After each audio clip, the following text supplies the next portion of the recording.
बिस्मिल्लाहिर्रहमानिर्रहीम। अस्सलाम वालेकुम नाज़रीन, मैं हूं कंबर ज़ैदी। प्रोग्राम देख रहे हैं आप डिबेट एट 8। नाज़रीन, दुनिया के हालात में तेज़ी के साथ तब्दीली आ रही है। कल ईरान ने पहली दफ़ा क्लस्टर बम का इस्तेमाल किया इसराइल पर, और इस टाइम इसराइल पर बड़े पैमाने पर तबाही की जा रही है। ईरान की जानिब से जो स्ट्राइक्स की जा रही हैं, ईरान नए नए मिसाइल इसराइल पर दाग रहा है, और ईरान कह रहा है कि जब तक इसराइल की जानिब से हमले नहीं रुकेंगे, जब तक जौहरी मुआहिदे के हवाले से हमें कहा नहीं जाएगा कि ये ऐसी कोई बात नहीं होगी आपके साथ, तब तक हम मुज़ाकरात की मेज़ पर बैठने के लिए तैयार नहीं होंगे। मुख्तलिफ वज़राए ख़ारजा ईरान के वज़ीर ख़ारजा से इस टाइम राब्ते में OIC का इजलास चल रहा है, और इस OIC का इजलास में जो ईरान की हमायत में स्टेटमेंट दी गई है, टर्की में ये इजलास हो रहा है, और तकरीबन तमाम इस्लामी ममालिक के वज़राए ख़ारजा वहाँ पे मौजूद हैं। OIC से अगर स्टेटमेंट आएगी वो कितनी मानी खेज़ होगी, इस पर भी बात करेंगे। अमेरिका कह रहा है कि इसराइल अकेले मुकाबला नहीं कर सकता, इसराइल के पास वो ताकत मौजूद नहीं है कि जिससे ईरान के जौहरी तनसीबात को टारगेट किया जा सके। क्या अमेरिका बाकायदा इस जंग में शमूलियत इख्तियार करेगा, ये भी एक जगह बड़ा सवाल है अपनी जगह।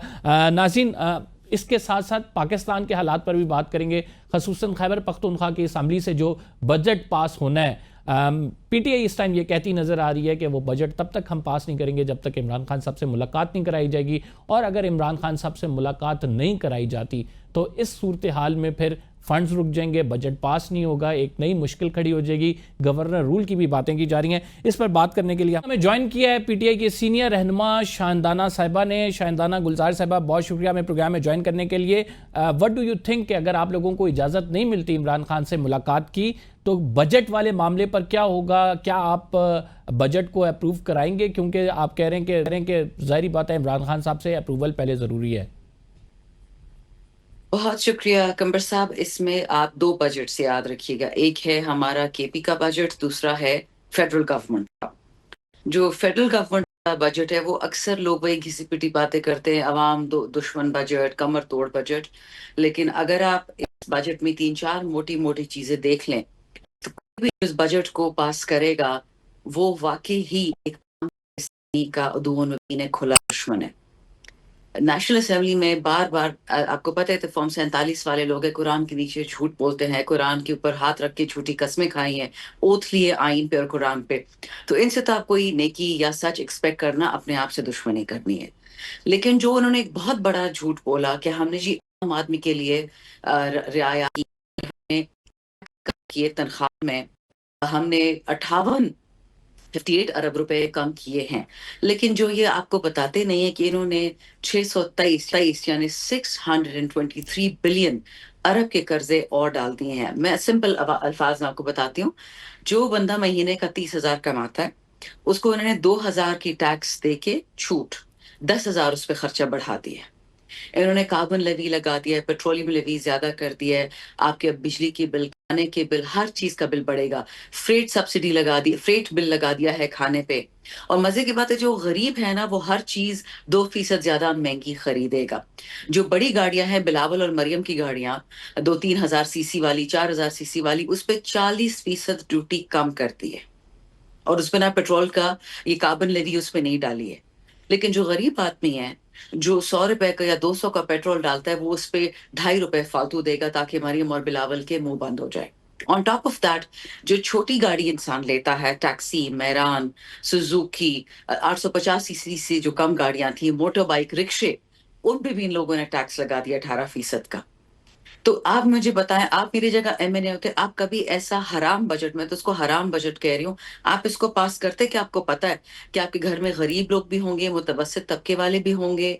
इन लोगों ने स्क्वीज कर दिया है ordinary Pakistani, including middle class. जो 1% हैं, जो इलीट्स हैं, उनके लिए मराहत कर दी हैं, लेकिन बाकियों का बेड़ा गर्क कर KP से रहे। आप इसको KPA की फिर बजट की पास बात करने नहीं जा रहे हैं बजट जी। को? KP से बजट को आप पास करने नहीं जा रहे हैं फिर?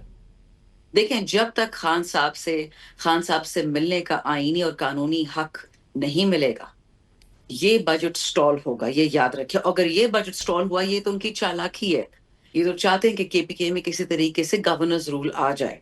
वो हम होने नहीं देंगे। याद रखें, खान साहब ने कहा था ये डफर्स हैं, ना इनको पढ़ने लिखने का, सॉरी वो तो आसमा जहांगीर ने कहा था कि ये डफर्स हैं, इनको ना पढ़ने लिखने का शौक है, खान साहब ने कहा था, और ना ये आगे पढ़ लिख सकते हैं। सुम्मुन बुकमुन उम्युन फहुम ला यरजिऊन, ये अंधे गूंगे बहरे हैं और ये कभी वापस रास्ते पे नहीं आएंगे।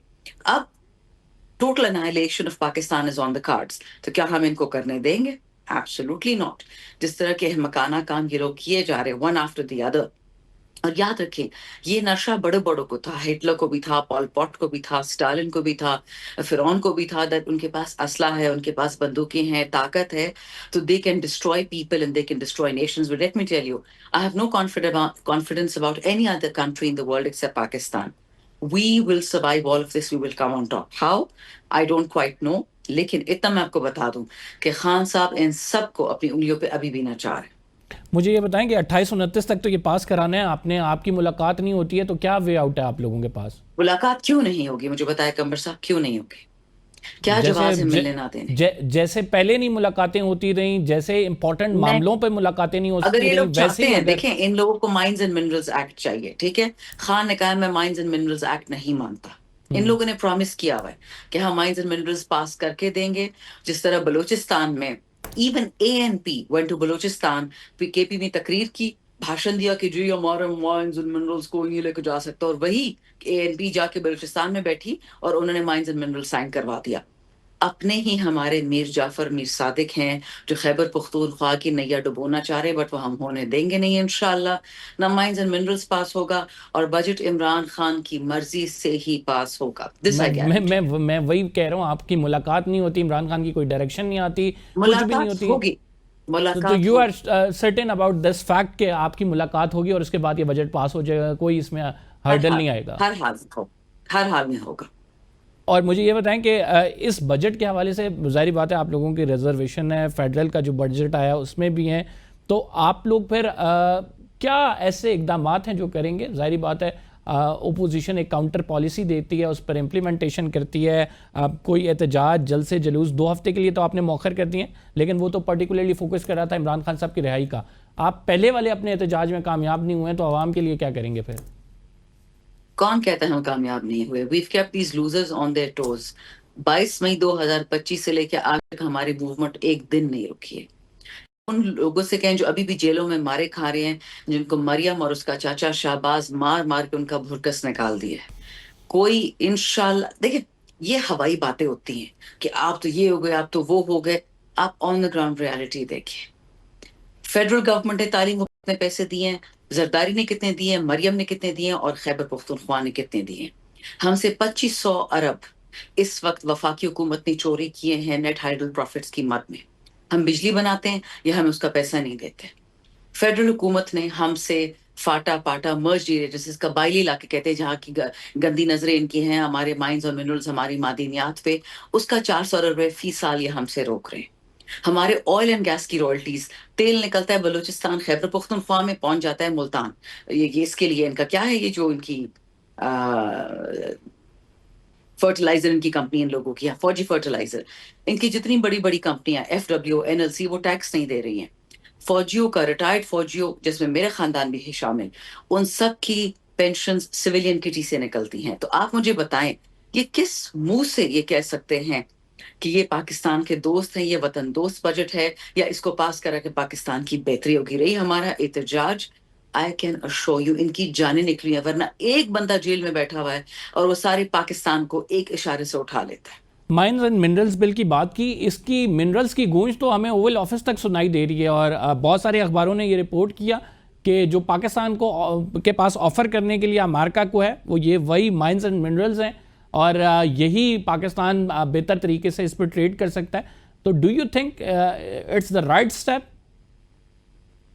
आप मुझे बताएं, ये 18वीं तरमीम फिर क्यों पास की थी और किसने पास की थी? 18वीं तरमीम का मतलब यही था कि सूबों को अपनी कुदरती जितनी भी मादनियात है, वसाइल है, उन पे फुल अबूर होगा। पहले हमें मिलेगा, फिर बाकी सूबों को। ये तो अमेरिका को देना चाह रहे हो। और आपका क्या ख्याल है कि रात की तारीख में ये नेफ्राइट, ये क्रोमाइट, ये यूरेनियम, सोना कहाँ जा रहा होता है? बलूचिस्तान को तो इन्होंने बर्बाद तरबाद कर दिया है। और अब चाहते कि खैबर पख्तूनख्वा में भी हो। बलूचिस्तान में ये जबरी गुमशुदगी क्यों होती है? क्योंकि पहले किसी के पहाड़ में घुसते हैं, फिर उसके घर में घुसते हैं, उनके बेटों उनकी बेटियों को ले जाते हैं। मारंग बलोच किधर छुपी हुई है? इन्हीं माइंस एंड मिनरल्स को अवाम का हक है, ये हमारी जायदाद है, ये हमारी विरासत है, हमारी मीरास है। हम किसी और मुल्क को, किसी और सूबे को, किसी वफाक को देने को तैयार। हमसे खरीदना चाहते हैं तो खरीद, मुफ्त कोई नहीं लेगा। ये तो वो बात हुई ना कि जी बस गंदम जो है पंजाब का, सिंध का सब्जी, सिंध का फ्रूट, जीबी का पानी, जीबी के पहाड़, बस वो सब हम पंजाब को, मरियम और शाहबाज को पकड़ा दें। ऐसा कभी नहीं होगा, कभी भी नहीं होगा। या कानून है या कानून नहीं है, या आइन है या आइन नहीं है। आइन सिर्फ इमरान खान, खैबर पख्तूनख्वा और पीटीआई के लिए नहीं है, आइन सब के लिए बराबर है। और अगर इनको फॉरेन इन्वेस्टमेंट चाहिए तो उन्होंने जो कानून पास करने की कोशिश की है, आपने उस कानून की कॉपी देखी है? एक नजर देख तो लें। ईस्ट इंडिया कंपनी दोबारा पाकिस्तान में बुला रहे हैं। हमारा फायदा है उसमें, गुलामी में? या कैसी बात कर सकते हैं कि गुलामी में हमारा फायदा है? मुझे ये बताएं कि अमेरिका में जो एहतजाज हुआ, एक तो क्या पार्टी उसको ओन करती है, इस बात पे ही आप लोग डिवाइडेड हैं। दूसरी बात ये है कि आपका जो पर्पस था कि वहाँ पे रोका जाए मिलिट्री इस्टेब्लिशमेंट को, एक सेटबैक हो। मिलिट्री इस्टेब्लिशमेंट के जो चीफ हैं वो तो वहाँ पे ओवल ऑफिस में उनको बुला के लंच कराया जा रहा है, फिर आपका एहतजाज, वो प्रोटेस्ट कहाँ पे स्टैंड करता है? देखिए, मेरा वो एहतजाज ना पहले था और ना आज है। हमारे ओवरसीज पाकिस्तानीज, उन्होंने ओवरवेलमिंगली पीटीआई ओन नहीं ट्रंप को करती है उस सपोर्ट। एहतजाज को। सॉरी, पीटीआई ओन नहीं करती है उस एहतजाज को। Can I please complete? आपने सवाल पूछ लिया ना, अब जवाब सुन ले मेरा। आपको जब याद है, जब इलेक्शन था डोनाल्ड ट्रंप का, तो यही सवाल हमसे बार बार पूछा जाता था कि पीटीआई का कैंडिडेट ट्रंप है, क्योंकि एहसन इकबाल ने एक बहुत ही अजीब सी ट्वीट की थी कि मोदी, ट्रंप और इमरान खान एक ही हैं। अब मैं डेयर करती हूँ एहसन इकबाल को कि ये जो उसने ट्वीट की है, जवाब दे उसको, हमारे चीफ ऑफ आर्मी स्टाफ को, जिस तक अमेरिका में बैठे हुए, कि उसने क्या कहा है कि ट्रंप इमरान खान का सगा भाई है। तो फिर चीफ ऑफ आर्मी स्टाफ क्या कर रहे ट्रंप से मिलके? पहली बात। दूसरी बात, मुझे आप ये बताइए, जब पीएसी पाकिस्तान और अमेरिकन, जो हमारा पीएसी पैकेज से बोलते हैं, वो जब जो डोनाल्ड ट्रंप को वोट दे रहे थे, बार बार ये कहा जा रहा था कि जी ये पीटीआई का वोट है। ओवरसीज पाकिस्तानी वो लोग हैं जो आपको हर साल इमरान खान के बाद से 32 से 38 अरब डॉलर पाकिस्तान फेंकते। इतना हमारा इंडस्ट्री नहीं कमाती जितना ओवरसीज पाकिस्तानी भेजते हैं। उनकी अपनी मर्जी, वो अमेरिकन सिटीजन है और वो जहां चाहे जैसे चाहे प्रोटेस्ट करते। बिल्कुल इसमें पीटीआई के लोग होंगे, क्यों नहीं होंगे? क्योंकि वो भी पीटीआई लोग अमेरिकन पासपोर्ट होल्डर्स हैं। तो अगर आप मुझे ये कह रहे हैं कि जो लोग इमरान खान से मोहब्बत करते हैं और उनका पासपोर्ट है अमेरिकन, तो वो ना आते इस प्रोटेस्ट में, मैं कौन है तो किसी को रोकने वाली? मैं तो पाकिस्तानी पासपोर्ट होल्डर हूँ, I am not an American passport holder. मैं तो अपने खाला, अपने भाई को नहीं मना कर सकती, तो मैं अमेरिकन पासपोर्ट होल्डर्स को क्या मना करूंगी? अलीमा खान साहबा कहती हैं कि जब भी इमरान खान साहब के निकलने के लिए तहरीक की बातें शुरू होती हैं तो तारीखें देना शुरू हो जाते हैं लोग, और अब की बार मैं उन लोगों को एक्सपोज करूंगी, उनके नाम लूंगी। डू यू थिंक ऐसा ही होता है कि जैसे ही इमरान खान साहब के निकलने के हवाले से कोई तहरीक दम पकड़ती है तो फ़ौरन से पहले आप लोगों की जमात के कुछ लोग ये कहना शुरू हो जाते हैं बस एक हफ्ते की बात है, इमरान खान साहब बाहर आ रहे हैं? देखिए, आपको याद होगा 4 अक्टूबर को एक बहुत बड़ी तहरीक सीएम लेके आए थे इस्लामाबाद। और अगर याद में, इसमें खान साहब की दोनों बहनें, दो बहनें, अलीमा खान साहिबा और डॉक्टर उज़मा को निहत्ती अरेस्ट किया था आर्टिकल 144 में। 2 खवातीन थी और 5 लोगों के एफआईआर में उनको डाल दिया था डी चौक में। और वो जलसा क्यों हुआ था? वो सिर्फ इसलिए हुआ था कि 26वीं आईनी तरमीम नहीं होनी चाहिए।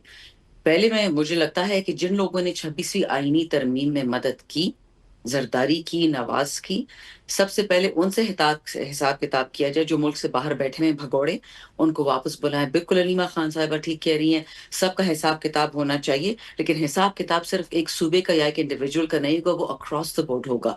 जितने लोग अपने आप को पार्टी पोजीशंस होल्डर कहते हैं, जो 26 नवंबर को नहीं पहुंचे इस्लामाबाद डी चौक, उनसे भी हिसाब किताब, सवाल जवाब होना चाहिए। ये एक बंदे की बात नहीं है, मैं आपको 100 नाम दे सकती हूँ जो गायब थे 26 नवंबर को, जो 4 अक्टूबर को बिके थे, कितना पैसा लिया था, कहाँ बैठे हुए हैं, कौन सी गाड़ियां चला रहे हैं, हंटिंग पे कहाँ गए हुए हैं। बिल्कुल वो सही फरमा रही है, लेकिन फिर सबको अक्रॉस द बोर्ड एक्सपोज करना पड़ेगा, नॉट जस्ट वन पर्सन और अ ग्रुप ऑफ पर्संस। तो मैडम क्यों नहीं एक्सपोज करते हैं? फिर उन लोगों को एक्सपोज करें ताकि आपकी अपनी सफ़ों से ऐसे लोग ना हों कि जो आप लोगों को ही डैमेज कर रहे हों। आप वो पार्टी के नाम बताएं, लोगों को बताएं ताकि उनको पब्लिकली एक्सपोज किया जाए। देखिए, हम में से अल्हम्दुलिल्लाह हमारा लीडर इमरान खान है, नवाज जरदारी शाहबाज नहीं है, और हमें कोई एहसास कमतरी नहीं है। वे वेरी कॉन्फिडेंट पीपल। ना हमें किसी की जरूरत है और ना हमें किसी को एक्सपोज करने की जरूरत है। Number one. Number two, expose सारे हैं। आप अगर बिटवीन द लाइंस पढ़ें, आपको समझ आ जाएगी कौन कितने पानी में खड़ा है। देख लीजिएगा कि कौन खान के हक में किस जलसे में निकला है, कहाँ निकला है, कहाँ तक बैठा है, आपको तस्वीरों से पता चल जाएगा। तीसरी बात, एक्सपोज करना, एक्सपोज करने को तो अब तो सोशल मीडिया ट्विटर भरा हुआ है।